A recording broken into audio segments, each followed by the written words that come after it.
Diriwayatkan oleh Imam Ahmad bin Hanbal dalam musnadnya bahwa ada seorang laki-laki yang bernama Nuaiman. Ini Nuaiman di kehidupan Rasul sallallahu alaihi wasallam ada orang yang seperti itu gitu. Orang yang sering minum minuman keras. Rasul sallallahu alaihi wasallam marah, murka. Rasulullah kalau yang berhubungan dengan Rasulullah tidak marah. Tapi kalau sudah berhubungan dengan agama, Rasul sallallahu alaihi wasallam adalah orang yang paling marah, orang yang paling istiqamah dalam kebenaran. Maka Rasulullah panggil Nuaiman, apa yang kau lakukan? Dia katakan, aku minum minuman keras ya Rasulullah. Rasulullah cambuk dia.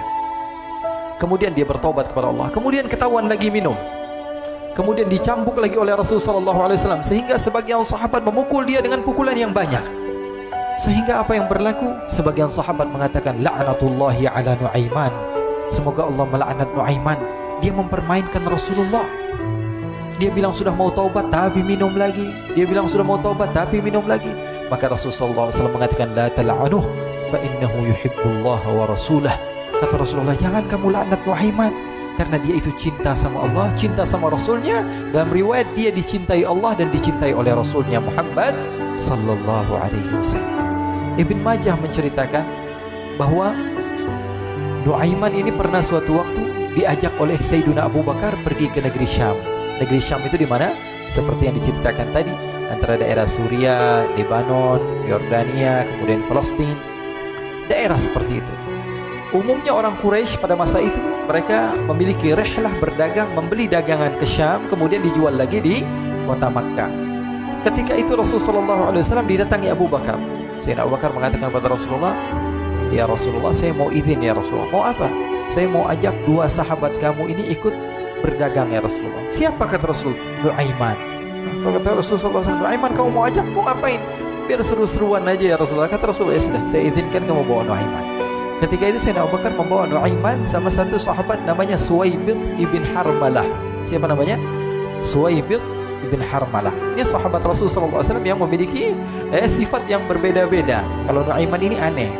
Pernah Rasul sallallahu alaihi wasallam dibawain makanan banyak, dikasih Rasulullah, dikasih sahabat semua. Semuanya sudah makan, tiba-tiba si Nuaiman ini sahabat Nabi Nuaiman mengatakan kepada Rasulullah, ya Rasulullah, ini yang penjualnya, tolong kau yang bayar ya Rasulullah. Makanan udah habis.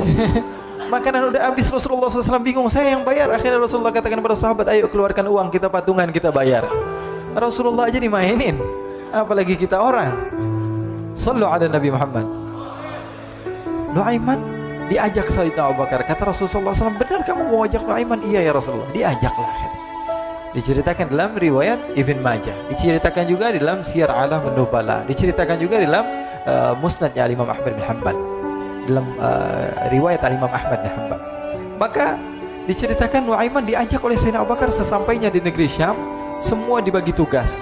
Fulan bin Fulan kerjaannya ini, Fulan bin Fulan kerjaannya ini, semua memiliki kerjaan. Nuaiman tanya, wahai Abu Bakar, kerjaannya saya apa wahai Abu Bakar? Kata Sayyidina Abu Bakar, kamu mau ngapain terserah kamu wahai Nuaiman.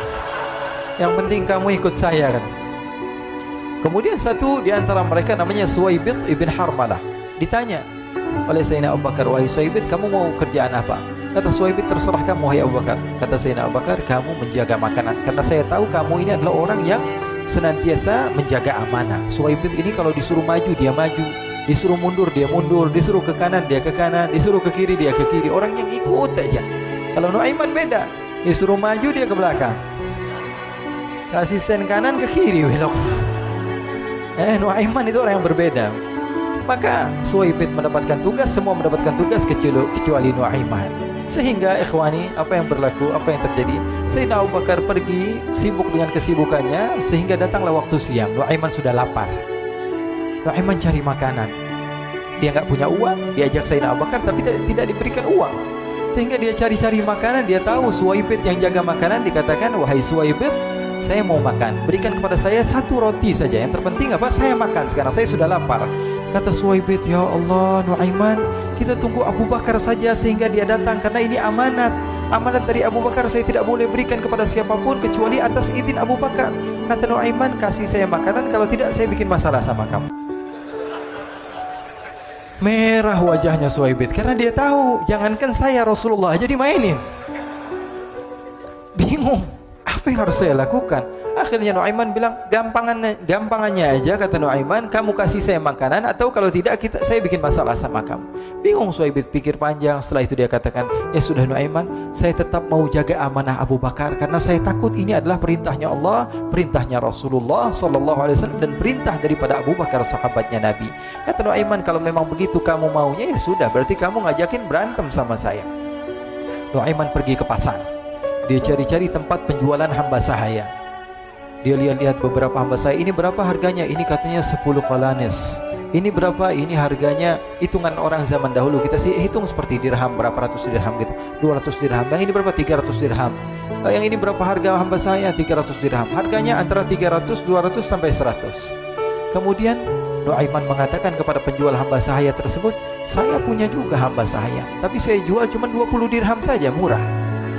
Katanya, apa benar ada hamba saya harganya segitu? Iya, karena dia punya aib, ada kekurangan. Apa? Nanti kalau kalian tangkap, dia bakalan teriak, saya ini bukan hamba sahaya tapi orang merdeka. Akhirnya semua orang berkumpul mau beli. Ini Nuaiman sama Nuaiman diajak ke Suhaib bin Harmalah tadi.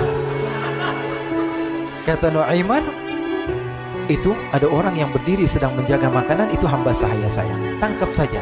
Oh baik. Diberikan uang 20 dirham, dimasukkan oleh Nuaiman ke kantongnya, kemudian Suhaib ditangkap.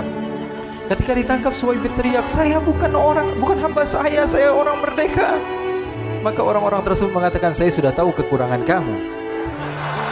Ini memang kekurangan kamu, memang kamu, tapi saya tidak perlu dengan bacot kamu, yang penting kerjanya kamu gitu. Ya kan hamba saya untuk apa? Untuk kerja. Mau dia ngomong apa, mau ngomel, terserah, yang penting dia mau kerja. Akhirnya ditangkaplah Suhaib dan dijual di pasar. Nuaiman punya uang banyak ini. Dia beli makanan, dia beli minuman, dia beli hadiah buat Rasulullah. Dia beli macam-macam di negeri Syam ini. Waktu itu adalah superpower, adidaya Romawi. Pada masa itu semua barang mahal, tapi Nuaiman banyak uangnya. Dia belanja ini, belanja itu, sehingga Sayyidina Abu Bakar pun pulang. Ketika Sayyidina Abu Bakar pulang, Sayyidina Abu Bakar cari, mana ini Suhaib? Kita semua sudah lapar. Kata Nuaiman dengan mudahnya dia mengatakan, sudah saya jual wahai Abu Bakar. Maka Sayyidina Abu Bakar bertanya, apa yang kau lakukan wahai Nuaiman? Diceritakan oleh Nuaiman dengan jujur. Nuaiman ini orangnya apa adanya, tapi nyusahin. Saya jual. Akhirnya dibawa oleh Nuaiman, Sayyidina Abu Bakar pergi ke mana? Ke pasar. Lalu dibeli lagi oleh Sayyidina Abu Bakar As-Siddiq Suhaib, yang tadinya orang merdeka menjadi hamba sahaya sebentar, kemudian dibeli lagi oleh Sayyidina Abu Bakar. Pulang ke Madinah, kisah ini diceritakan di hadapan Rasulullah SAW. Maka perawi mengatakan, fadhahikan nabiyyu hatta badat nawajiduhu. Ketika diceritakan kisah Nuaiman tersebut dengan Suhaib, Rasulullah tertawa sejadi-jadinya, sehingga gigi geraham Rasulullah SAW nampak di wajah mata para sahabat. Sehingga perawi lain mengatakan, 1 tahun berlalu Rasulullah, setiap ada tamu yang datang kepada Rasulullah akan ceritakan kisah Nuaiman menjual Suhaib tersebut. Jadi ada ikhwani, jangan kalian kira Rasulullah SAW itu hidup di satu masa sahabat-sahabatnya itu seperti ustadz-ustadz yang khusyuk, yang kayak Habib bin Anis ini banyak. Bahkan ikhwani, mungkin di akhir karena masanya sudah habis, pernah suatu waktu Rasulullah SAW didatangi asyraf, delegasi dari beberapa negara yang ingin mengenal apa itu agama Islam. Sehingga mereka datang ke rumah Rasulullah SAW membawa unta, kendaraan yang ketika itu kendaraan yang paling mahal mereka miliki. Itu untanya yang paling mewah. Diikat di depan rumah Rasulullah SAW. Tamunya pun masuk, duduk bersama Rasulullah SAW. Di depan rumah Rasulullah SAW ada beberapa sahabat. Ada Sayyiduna Hamzah. Kalian tahu Sayyidina Hamzah adalah orang yang pemberani. Ada Sayyiduna Umar. Kalian tahu Sayyidina Umar adalah orang yang pemberani. Ada Sayyiduna Ali bin Abi Thalib. Ada Sayyiduna Sa'ad bin Abi Waqqas. 4 sahabat ini lagi nongkrong gitu depan rumahnya Rasulullah SAW, berjaga sebelum Allah Subhanahu wa taala turunkan ayat wallahu ya'simuka minan nas. Ketika mereka sedang asyik duduk, tiba-tiba Nuaiman datang. Ini Nuaiman kalau datang pasti bikin sesuatu yang aneh. Bahkan dikatakan tidaklah Rasulullah SAW dalam keadaan bersedih, kecuali Nuaiman datang Rasulullah akan tersenyum. Jadi sebagian sahabat itu senang kalau sudah Nuaiman datang, pasti Rasulullah bahagia. Tapi ketika itu Nuaiman datang, ingin duduk bareng-bareng Sayyidina Hamzah. Sayyidina Hamzah katakan kepada Nuaiman, bercanda begitu. Nuaiman, kamu lihat unta orang datang dari luar Arab ini. Lihat, kata Nuaiman, ini besar banget, ini badannya besar gitu. Dagingnya pasti banyak. Iya, ini kalau kita sate enak nih ntar malam. Kata Nuaiman.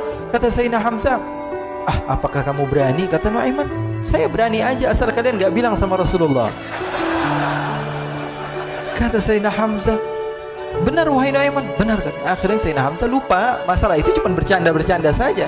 Sayyidina Hamzah lagi asik sama Sayyidina Umar, Sayyidina Ali. Tiba-tiba apa? Ternyata ketika dia melihat unta tersebut sudah pisah antara kepala sama badannya. Nuaiman mengatakan, wahai Hamzah, ini unta saya sudah potong, saya mau pergi sebentar. Kalau Rasulullah cari saya, tolong jangan beritahu di mana saya. Nanti kalau keadaan sudah aman, mari kita nyate bareng-barengan. Ini ada yang seperti itu di zaman Rasulullah SAW. Maka dia pun berlari dan berlari mencari satu tempat supaya Rasulullah SAW dia selamat daripada Rasulullah SAW. Sehingga Sayyidina Hamzah bingung, ini kalau Rasulullah keluar gimana? Ada Hamzah Asadullah, ada Ali bin Abi Thalib, ada Umar, gak bisa jaga kendaraannya, tamunya Rasulullah Sallallahu Alaihi Wasallam. Akhirnya benar apa yang terjadi, ikhwani. Rasulullah SAW tamunya mau pulang. Ketika dia buka pintu, tamu melihat apa? Untanya sudah begitu. Mereka teriak, wana qata, unta kami wahai Muhammad. Baru mau kenal Islam, unta kami, kendaraan kami sudah dibuang. Rasulullah SAW lihat Sayyidina Hamzah, lihat Sayyidina Ali. Mereka nggak bisa ngomong, mereka hanya bilang apa? Nuaiman ya Rasulullah. Rasulullah perintahkan Sayyidina Umar, wahai Umar, sekarang kamu ambil uang, kemudian kamu gantikan, kemudian kamu berikan 2 kali lipat daripada harta unta ini, sehingga apa? Agama Islam tidak didengar dengan sesuatu yang tidak baik di luar sana. Akhirnya diberikan harta, diberikan unta yang baru dan diberikan harta yang lebih untuk orang tersebut, sehingga orang tersebut tidak menjelek-jelekan agama Islam. Kata Rasulullah SAW, dan sekarang waktunya kita balas dendam sama Nuaiman. Nuaiman ternyata berlari tempat yang jauh sampai hampir keluar dari kota Madinah. Dia dapatkan seorang sahabat Nabi yang hadir juga dalam peperangan Badar, namanya Al-Miqdad bin Al-Aswad. Siapa namanya? Al-Miqdad bin Al-Aswad ketika itu sedang menggali sumur. Ketika sedang menggali sumur, Nuaiman datang. Nuaiman katakan kepada Miqdad, wahai Miqdad, wahai sahabat Rasul, kamu orang yang hadir dalam peperangan Badar, kamu adalah orang yang hebat. Dipuji-puji sama Nuaiman. Ada maunya ini. Akhirnya dia bilang, wahai Miqdad, tolong saya. Kenapa wahai Nuaiman? Kamu ini kekasihnya Rasulullah, orang yang disayang sama Rasulullah. Kenapa? Saya ini sedang dikejar-kejar orang jahat. Tolong selamatkan saya. Saya pengen masuk ke dalam sumur, boleh atau tidak? Kata Miqdad, siapa yang mengejar kamu? Pokoknya saya dikejar sama orang-orang. Kamu mau atau tidak selamatkan saya? Ya sudah, selagi kamu itu adalah sahabat Nabi, silahkan kamu masuk. Masuk akhirnya Nuaiman ke dalam sumur tersebut. Lalu Nuaiman mengatakan, wahai Miqdad, dia keluar lagi. Nanti kalau ada yang cari saya, tolong jangan beritahu saya di dalam sumur ya. Kata Miqdad, baiklah. Kata Nuaiman, siapapun yang bertanya tentang saya, kamu tidak akan kasih tahu. Iya, walaupun Rasulullah yang tanya saya. Katanya, enggak mungkin Rasulullah datang ke tempat sejauh ini. Iya, walaupun Rasulullah. Akhirnya masuk Nuaiman. Setelah beberapa menit, Rasulullah dan rombongan benar datang. Miqdad bingung ini. Ini kenapa Rasulullah datang ke RW kami ini? Ada apa ini Rasulullah sampai sejauh ini? Ditanya, ya Rasulullah, ada apa ya Rasulullah? Kata Rasulullah, saya cari Nuaiman. Di mana Nuaiman? Innalillah, kata Miqdad. Enggak dijawab ini Rasulullah. Kalau dijawab saya ingkar janji. Akhirnya apa dia katakan? Wahai Rasulullah, mata saya tidak memandang kepada Nuaiman, tapi tangannya nunjuk ke dalam sumur. Sahabat. Apa dia bilang? Mata saya tidak melihat kepada Nuaiman, tapi tangannya nunjuk ke sumur. Akhirnya dibuka sama Rasulullah, Nuaiman muncul. Kata Rasulullah, Nuaiman, kamu bikin malu saya, wahai Nuaiman. Ya Rasulullah, yang bersalah bukan saya, tapi orang yang mencari saya bersama kamu ya Rasulullah. Akhirnya Rasulullah nengok siapa, ternyata Nuaiman sudah lari kabur. Sallu ala Nabi Muhammad. Kisah-kisah seperti ini sebenarnya banyak sekali ya. Ini menunjukkan kepada kita bahwa kehidupan Rasulullah itu begitu indah. Rasulullah SAW, kalau kamu mau menjadi orang yang baik, contoh Rasulullah. Mau menjadi bapak yang baik, contoh Rasulullah. Mau menjadi pemimpin peperangan yang baik, Rasulullah. Mau menjadi murid yang terbaik, contoh Rasulullah. Bagaimana akhlak Rasulullah. Mau menjadi suami yang baik, contoh Rasulullah. Dalam segala hal, apapun itu, Rasulullah SAW adalah makhluk yang paling terbaik.